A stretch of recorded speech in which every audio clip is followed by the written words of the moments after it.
About 9 months ago, I bought this 2010 BMW 320i LCI from WeBuyCars Dome in Randburg, Johannesburg. 3 months before that, I bought this 2013 Mazda 3 1.6 Sport Dynamic, my first car ever from WeBuyCars midstream. Buying both these cars was incredibly simple as I had access to full inspection reports for both of them, telling me everything that was wrong with them before I bought them. And as I was sitting there comparing my inspection report to my repair bill for my BMW and realizing that this was a huge financial mistake that I'll never recover from, I started asking myself, how did WeBuyCars come up with this system where you could kind of predict what could go wrong with your used car before you even saw it in person? Where does WeBuyCars even come from? Well, that's the question I aim to answer in this video by talking about the two brothers from Brongelspruit, Gauteng, who built a multi-billion rand car empire in a matter of just a couple of decades. This is the story of Dirk and Van der Walt. This is the story of WeBuyCars.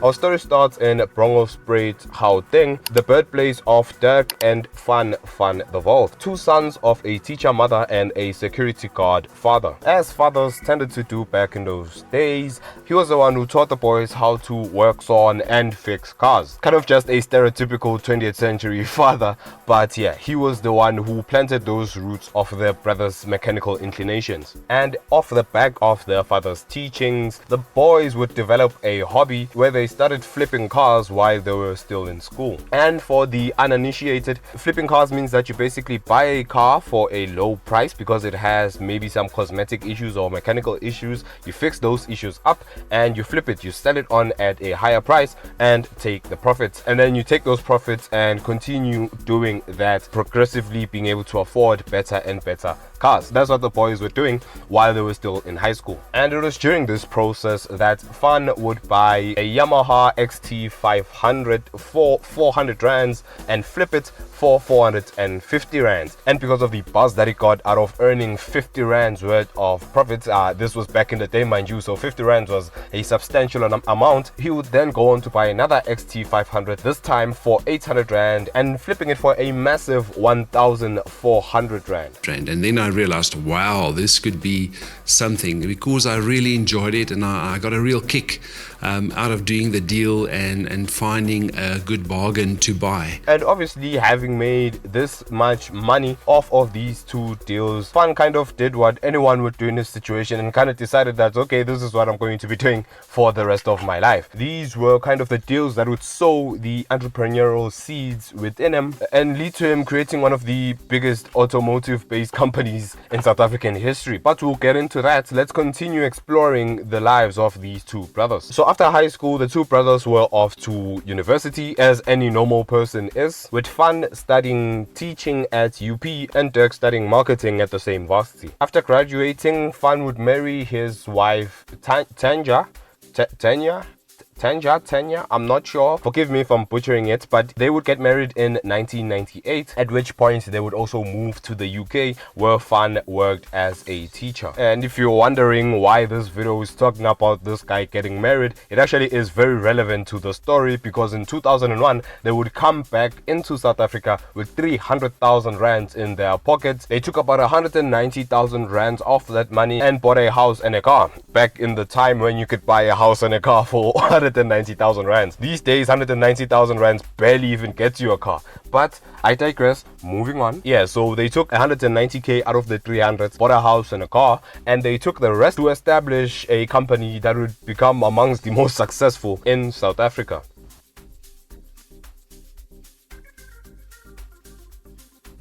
The name WeBuyCars actually came about when the two brothers wanted a website for their new business. And for the name of the website, they wanted something that explained exactly what they did to make it as simple as possible for potential customers coming on the website. And since they bought cars, it makes sense to name it WeBuyCars. And yeah, that quite simple or rudimentary name stuck and is what we know, love, and sometimes hate today.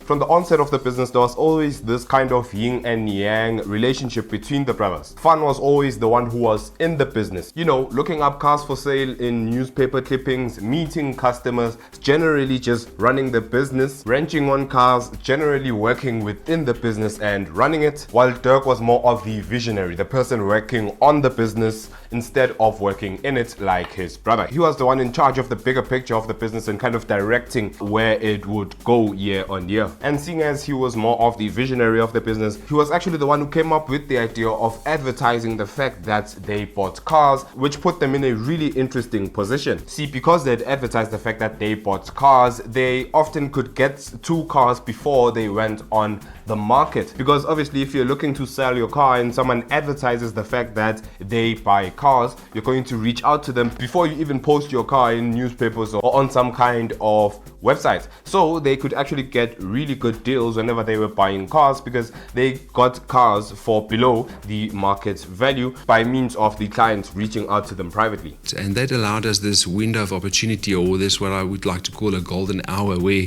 you're the only person who knows about this vehicle that's in the market, and you have the opportunity to go and serve that client. So that's what we did in those early years. But surprisingly, the business didn't explode into the mainstream initially. It actually took a lot of years of consistent growth to get to this point. This is because in the early years, the brothers did absolutely everything themselves, trying to learn the ins and outs of the car trade and kind of becoming masters of it in the process. And because of this learning process and how just learning and mastering something tends to be, it takes a lot of time and is very, very painful, especially when you're trying to grow a business. This is the reason why in its infancy, WeBuyCars was growing gradually and slowly year over year instead of the big explosive growth that it would see later on. These were the years of learning. These were the years of mastering the car trade. So the 10 years from 2001 to 2010 were the years where the brothers were out there making connections, learning the industry, gaining experience in the industry, kind of just building very, very, very sturdy foundations that are the reason why they were able to build something so big in the first place. They did the groundwork, they did their time in a way. They made sure that they learned everything they could, they gained as much experience as they could,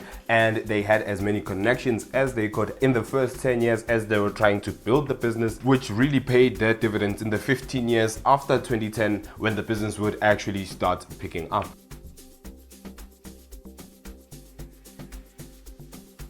2010 was the year that things kind of started to take off a little bit, with this being the year that they bought a piece of property in Silver Lakes, Pretoria, which they would go on to develop into a property capable of storing 100 cars. So yeah, things were kind of starting to look up at this point, but this was only the beginning, because shortly after developing the Silver Lakes location, the business would quickly outgrow it. And 6 months later, they need to buy the neighboring property as well and develop it into more car storage. All of this within 1 year in 2010. And like I said, it was only getting started at this point, because in the following year, 2011, the business started growing so rapidly that they would end up buying nearly all of the properties in the business park of that Silver Lakes location, and they were literally running out of property to buy just because of how fast the business was growing. At this point, they were capable of storing 700 cars in that business park, which is insane considering that they were still growing. They were still outgrowing even that capacity that they had kind of bought in 2010 and 2011. So yeah, at this point, once you start outgrowing the literal business park that you started your business in, it is time to take the next step. So Dirk and I were the buyers of WeBuyCars for those years. So we did everything ourselves, whether it was the marketing or the accounting side or the actual purchasing of the vehicles. We drove in our vehicles, we got phone calls, made appointments with clients. They would take that next step in the 5 years between 2012 and 2017 when WeBuyCars went national. But taking the next step wouldn't come without its problems. I mean, going national itself was quite a big thing. And considering the fact that up to 2012, the brothers had kind of been doing everything themselves and running their business themselves, it would not have been viable to go national with that same structure of the business. The business was just getting way too big for just the two of them to keep managing it by themselves. And it was because of this that in 2012, WeBuyCars would hire its first buyer. These are the people that go out and buy cars for them. They actually hired the first one in 2012, and that person was obviously the first of hundreds that would follow as the business continued to grow.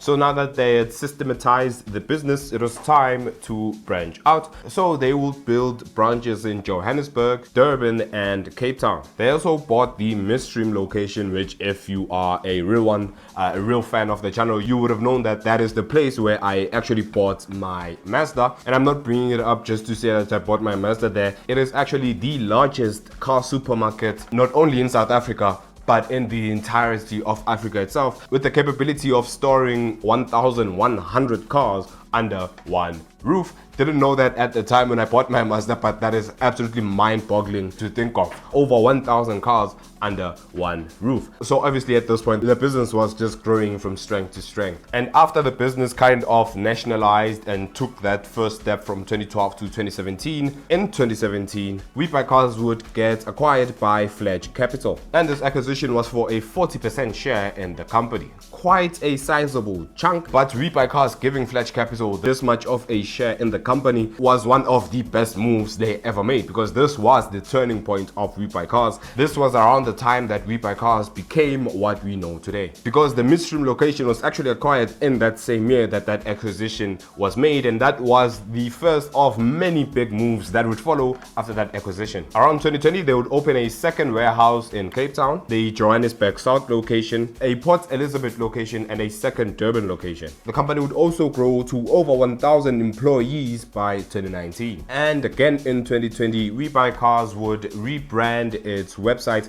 to make it way easier to buy a car online. This included stuff like the online auction, and I'm assuming the ability to pay a deposit online just by viewing the car. July of 2020 was also the year that WeBuyCars would collaborate with DEKRA to make full vehicle inspection reports available on their website whenever someone was browsing there. So we can see there that period from 2017 to 2020 really was what created the WeBuyCars that we know today, where you can go on the website, view the full inspection report, pay a deposit without even seeing the car. In 2022, WeBuyCars would go international, opening a branch up in Morocco. This was also the year that the company would open what I would argue is one of their most recognizable locations, being the Dome in Randburg, Johannesburg.